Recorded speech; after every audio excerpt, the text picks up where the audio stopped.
The Secrets Hidden in the Pyramids of Egypt. Part 1. The idea that civilizations progress from a primitive state to a more advanced one is a fallacy that evolutionists try to apply to history.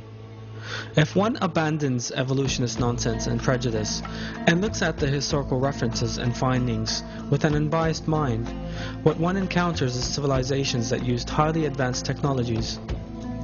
Remains left from ancient Egypt, the Mayans, and the Sumerians indicate the branches of science such as electricity, electrochemistry, electromagnetics, metallurgy, hydrogeology, medicine, chemistry, and physics were used to a considerable extent. Electricity was efficiently generated and widely utilized in ancient Egypt. The Baghdad battery and the first arc lights were used at that time. But was electrical generation limited to these in ancient Egypt? A careful examination of Egyptian history immediately reveals the sophistication in perfect illumination. No soot has been found in the corridors of the pyramids or the tombs of the kings, because these areas were lit using electricity.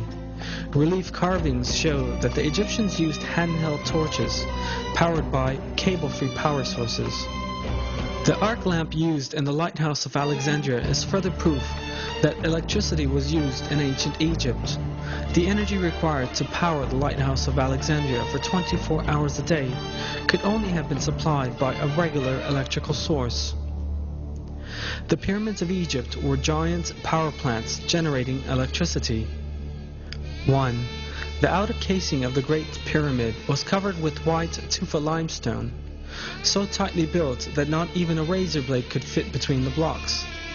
The white tufa limestone does not contain magnesium and has high insulating properties.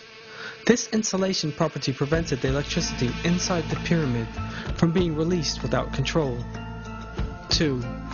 The stone blocks used inside the pyramid were made of another form of limestone containing crystal and a small amount of metal, which allow for maximum power transmission.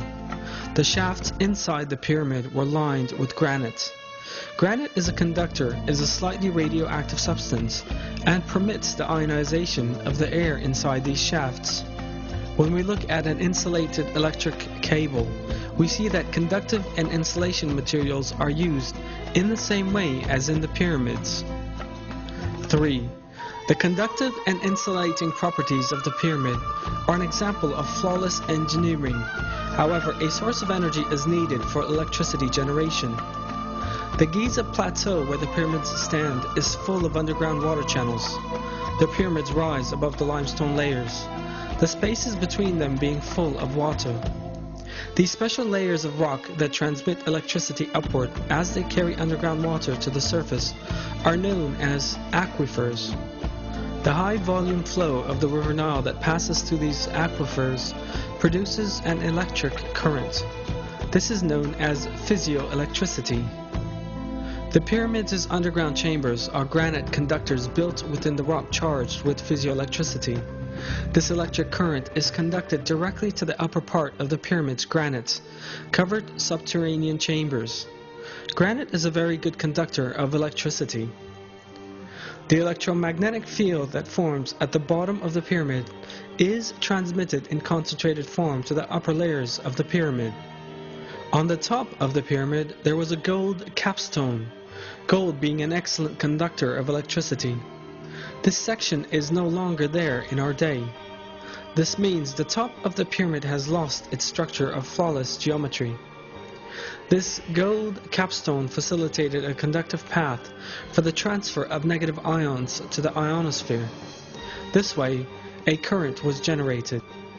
How does it serve to move the electromagnetic field on the ground through the help of an aquifer? An identical form of this technology, employed in Egypt 5,000 years ago, was used by Nikola Tesla, an inventor of electric technology in the early 1900s. In a tower he constructed in the United States of America. Tesla, the inventor of such fundamental electric technology as the alternating current, electric engine, radio, the laser, and radar, was successful in simultaneously transmitting sound and pictures between continents in the Wardenclyffe Tower he built between 1901 and 1917. He used an external source of electricity for this, and even applied wireless power transmission technology. Tesla had also built his tower above an aquifer and discharged the negative ions from the aquifer to the tower. The electromagnetic technology used in Tesla's famous tower is identical to the electromagnetic field set up in the construction of the pyramids. Both systems generate negative ions and transmit them without the need for electric cables. So for what purpose did the Egyptians use electricity? Relief carvings clearly show that the Egyptians used handheld bulb-type lamps powered by a cable-free electric source. These bulbs are reminiscent of Nikola Tesla's descriptions to show that his alternating current was safe. At the 1893 Chicago World's Fair, Tesla transmitted alternating electric current through his body to light a bulb he held in his hand without using electric cables. This relief carving shows a wireless antenna. The Egyptians used the antenna and cable-free energy for wireless communication. And the relief on the left is a carved transmitter with a receiver on the left. This evidence indicates that the Egyptians used free wireless energy for communication purposes. This relief carving shows a yarn manufacturing facility. The yarn Egyptians used for their fabrics at that time were as fine as those manufactured by machinery today. The Egyptians also used electric power in their weaving plants. It was seen that many gold objects which have remained from ancient Egypt were in fact very finely gold-plated. Such perfect gold plating as in these pieces requires the use of electricity.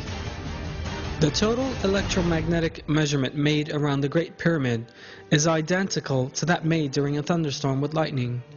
There's a powerful electromagnetic field around the Great Pyramid. This may be observed through a simple experiment when standing at the top of the pyramid with a bottle wrapped in a damp cloth. Sparks fly away from the bottle as if one were on top of a high-voltage bobbin. The pyramids were not used as tombs. The pyramids have always been interpreted as the tombs of the pharaohs, but in fact no inscriptions of any kind appear in the corridors of the Great Pyramid. This suggests a functional building rather than a mausoleum. An empty stone chest was found on the central axis of the pyramid that archaeologists call the King's Chamber. They claimed that this contained the coffin of the pharaoh, but that since this had been stolen, it was now empty. But the examination of the dimensions of the stone chest and the special location in which it was installed reveals a different state of affairs. That point is just where the missing part of the pyramid's conductive structure and whole design suggests it should be. If a superconductive material was installed here, the pyramid could manufacture enough electricity for all of Egypt. This superconductor is thought to have been the Ark of the Covenant, which was known to have been in Egypt in ancient times, and whose dimensions are just right to fit inside the stone chest.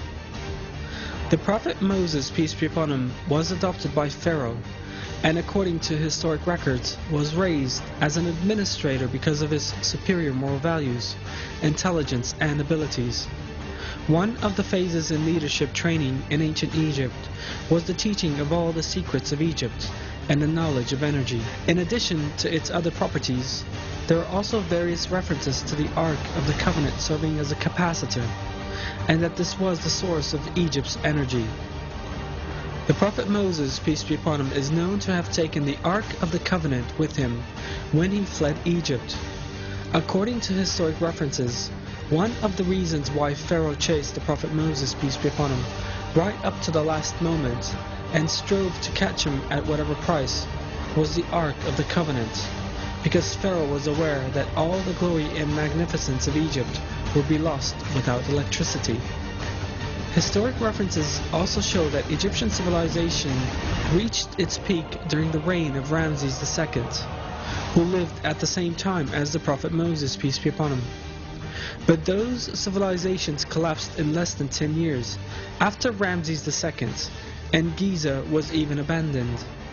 The city, once the center of civilization, remained deserted until the next dynasty settled there. Were the Egyptians the only society to utilize wireless electrical technology? The relief carvings left by the Mayan and Assyrians also contain images of similar techniques to those implied in the pyramids.